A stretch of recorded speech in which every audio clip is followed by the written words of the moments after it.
안녕하십니까?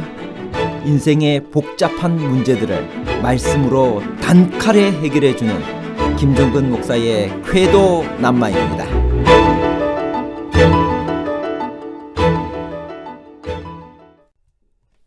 무비보셋의 목적은 재산을 다시 찾아오는 데 있었나요? 아니면 다윗이 자기의 진실한 마음을 알아주기만 하면 되었나요? 다윗이 충성스러운 무비보셋에게 악한 종 시바와 밭을 나누어 가지라고 한 것은 무비보셋의 말을 끝까지 믿지 못했기 때문인가요? 아니면 다윗이 가장 궁급한 상황에 있을 때 자신에게 친절을 보여준 시바에게 조금이라도 고마움을 표하고 싶어서일까요? 불신과 호의에 관한 복잡한 문제를 하나님 말씀의 가르침으로 명쾌하게 해결해 드리겠습니다. 다윗은 왜 충성스러운 무비보셋에게 악한 종 시바와 밭을 나누어 가지라고 했나요?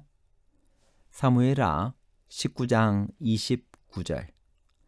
왕이 그에게 이르되 내가 어찌하여 또 내 일을 말하느냐? 내가 이르노니 너는 시바와 밭을 나누라 하니. 무비보셋은 요나단의 아들입니다. 그는 사울과 요나단이 죽었을 때 그 유모가 안고 도망하다가 떨어뜨려 두 다리를 다 절게 되었습니다. 다윗은 왕이 된 다음에 그의 영원한 운명의 친구 요나단을 생각하며 그의 아들 무비보셋에게 특별한 은총을 베풀었습니다. 그는 사울의 밭을 다 무비보셋에게 주었고 왕자 중 하나처럼 왕의 상에서 식사를 하는 특전을 주었습니다. 또한 다윗은 사울의 사환 시바에게 무비보셋을 위하여 밭을 갈고 거두어 무비보셋을 위해 양식을 공급하도록 지시했습니다. 시바는 아들이 15명이고 종이 20명인 대가족의 가장이었습니다. 그런 그가 무비보셋을 섬기는 일을 하면서 가족의 생계가 다 해결되는 은총을 함께 누리게 되었습니다. 그런데 시바는 믿을 사람이 못 되었습니다. 그는 무비보셋의 재산을 차지하고 싶은 욕심이 있었습니다. 압살롬의 쿠데타가 발발하여 다윗이 피난길에 올랐습니다. 시바는 이때가 다윗의 환심을 살 수 있는 기회라고 생각했습니다. 그는 무비보셋에게 알리지 않고 안장 지은 두 나귀에 여러 선물을 싣고 나와 다윗을 영접했습니다. 그를 만난 다윗은 당연히 왜 무비보셋은 보이지 않느냐고 묻습니다. 그런데 이때 시바가 이런 대답을 합니다. 예루살렘에 있는데 그가 말하기를 이스라엘 족속이 오늘 내 아버지의 나라를 내게 돌리리라 하나이다. 참 나쁜 사람입니다. 어떻게 이런 기회를 이용하여 주인에 대해 이렇게 중상모략할 수 있단 말입니까? 말도 되지 않는 이야기를 하고 있습니다. 무비보셋은 두 다리를 다 저는 사람입니다. 그는 압살롬의 반란에서 얻을 것이 아무것도 없는 사람입니다. 그런데 이 말이 다윗에게 먹혀들었습니다. 왕이 시바에게 말합니다. 무비보셋에게 있는 것이 다 내 것이니라. 어떻게 다윗이 이런 실수를 저질렀을까요? 왜 다윗 왕은 무비보셋에게 확인해 볼 생각도 하지 않고 시바의 말을 믿고 그런 결정을 내렸을까요? 당연히 무비보셋에게 배신감을 느꼈기 때문입니다.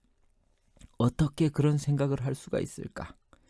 그건 그만큼 압살롬의 반역이 다윗에게 심리적 타격을 주었기 때문입니다.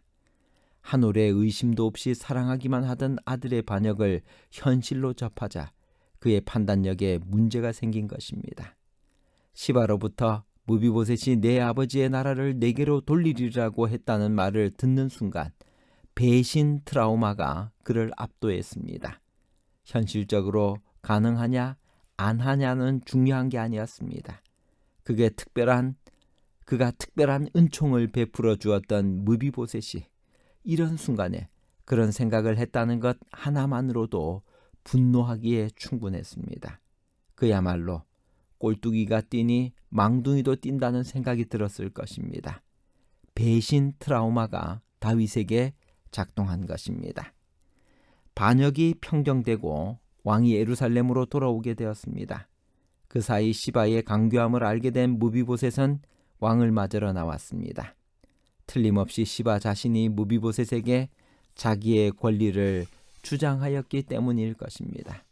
사실 그는 왕이 떠난 날부터 평안히 돌아오는 날까지 그의 발을 맵시내지 아니하며 그의 수염을 깎지 아니하며 옷을 빨지 않으며 다윗에 대한 깊은 걱정으로 보냈습니다. 그러나 시바로 인해 무비보셋에게 마음이 식은 다윗은 싸늘하게 묻습니다. 무비보셋이여, 내가 어찌하여 나와 함께 가지 아니하였더냐? 무비보셋이 대답합니다. 나는 다리를 절므로 내 나귀의 안장을 지워 그 위에 타고 왕과 함께 가려 하였더니 내 종이 나를 속이고 종인 나를 내 주 왕께 모함하였나이다. 내 주 왕께서는 하나님의 사자와 같으시니 왕의 처분대로 하옵소서. 내 아버지의 온 집이 내 주 왕 앞에서는 다만 죽을 사람이 되지 아니하였나이까. 그러나 종을 왕의 상에서 음식 먹는 자 가운데 두셨사오니 내게 아직 무슨 공의가 있어서 다시 왕께 부르짖을 수 있사오리이까.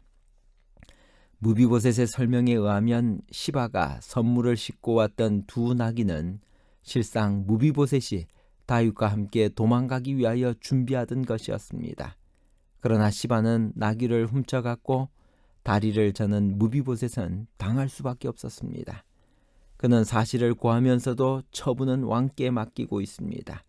그것은 자신이 왕으로부터 이미 받을 수 있는 최고의 은총을 받았다는 사실을 잘 알고 있기 때문이었습니다.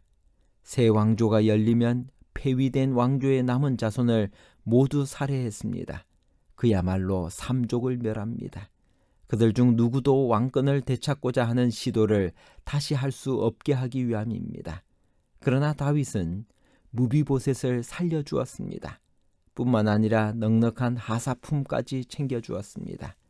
최대의 호의를 베푼 것입니다. 무비보셋은 그 사실을 너무나 잘 알고 인식하고 있었기 때문에 시바에게 당한 부당한 대우도 하소연하려 하지 않습니다. 그런데 이 말을 들은 다윗이 내가 어찌하여 또 내 일을 말하느냐? 내가 이르노니 너는 시바와 밭을 나누라고 합니다. 다윗의 이 말에는 두 가지 의미가 있습니다. 첫째, 또 내 일을 말하느냐는 반응은 무비보셋의 설명을 듣고도 다윗의 기분이 다 풀리지 않았음을 나타냅니다. 그가 변명한다고 생각하는 것입니다. 둘째, 시바와 밭을 나누라는 결정은 다윗이 무언가 일이 잘못되었다고 생각했음을 나타냅니다.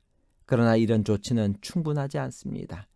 다윗은 시바의 말을 듣고 사실 확인도 하지 않은 채 그에게 무비보셋의 모든 소유를 주는 실수를 저질렀습니다. 그런데 이제 시바가 자기를 속였다는 무비보셋의 말을 들었습니다. 그러므로 시바가 옳다면 처음 결정대로 하면 되고 시바가 주인을 속였다면 모든 것을 빼앗고 벌까지 주어야 마땅했습니다. 그런데 다윗은 어중간한 판결을 내렸습니다. 왜 그랬을까요? 구태여 다윗을 이해하려고 하면 그것은 여전히 무비보셋에 대한 신뢰가 완전히 회복되지 않아서일 수도 있지만 사태를 다 파악하고도 여하튼 자신이 가장 궁급한 상황에 있을 때 자신에게 친절을 보여준 시바에게 조금이라도 고마움을 표하고 싶어서일 수도 있습니다. 최악의 상황에서 받은 도움의 가치는 훨씬 더 크게 느껴지기 때문입니다. 다윗의 결정을 들은 무비보셋은 내 주 왕께서 평안히 왕궁에 돌아오시게 되었으니 그로 그 전부를 차지하게 하옵소서라고 합니다. 무비보셋은 순수하다 못해 멋있습니다. 자기의 진심을 드러내기 위해서는 이런 태도가 필요합니다. 무비보셋의 목적은 재산을 다시 찾아오는 데 있는 것이 아니었습니다. 다윗이 자기의 진실한 마음을 알아주기만 하면 됩니다. 자기를 오해하는 친구에게 진심을 전달하기 위해서는 이렇게 과감하게 진리를 포기하는 선택이 종종 필요합니다.